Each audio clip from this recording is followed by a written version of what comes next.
Pemirsa, Satuan Reserse Kriminal Polres Aceh Timur mengungkap kasus penyalahgunaan bahan bakar minyak di salah satu SPBU yang ada di Kecamatan Pantai Bidari, Aceh Timur.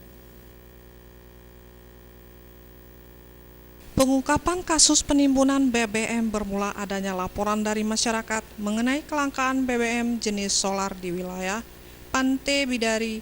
Kemudian anggota dari Unit 3 Tipiter bersama anggota Opsnal Satreskrim melakukan penyelidikan seputar SPBU Pantai Bidari. Dari hasil penyelidikan diketahui bahwa BBM jenis solar bersubsidi dijual oleh para pelaku kepada masyarakat dengan menggunakan mobil yang telah dimodifikasi menggunakan 2 tangki. Dalam setiap menjalankan aksinya seolah-olah mobil pelaku sedang melakukan pengisian BBM.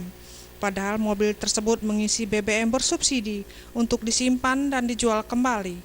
Kasat Reskrim AKP Parmohonan Harahap mengatakan, para pelaku berinisial NRD 66 tahun, warga desa Lincah, Kecamatan Simpang Ulim, JNL 32 tahun, warga desa Menasah Tengoh, Kecamatan Pantai Bidari, dan MHD 19 tahun, warga desa Mulia, Kecamatan Simpang Ulim.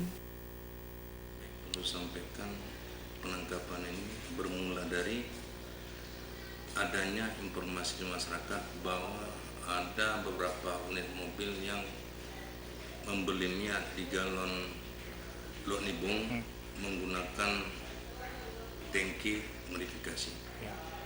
Dari situ kita langsung ngecek dan menunggu masuknya mobil-mobil tersebut sehingga dapat kita amankan 2 unit mobil yang menggunakan tangki modifikasi.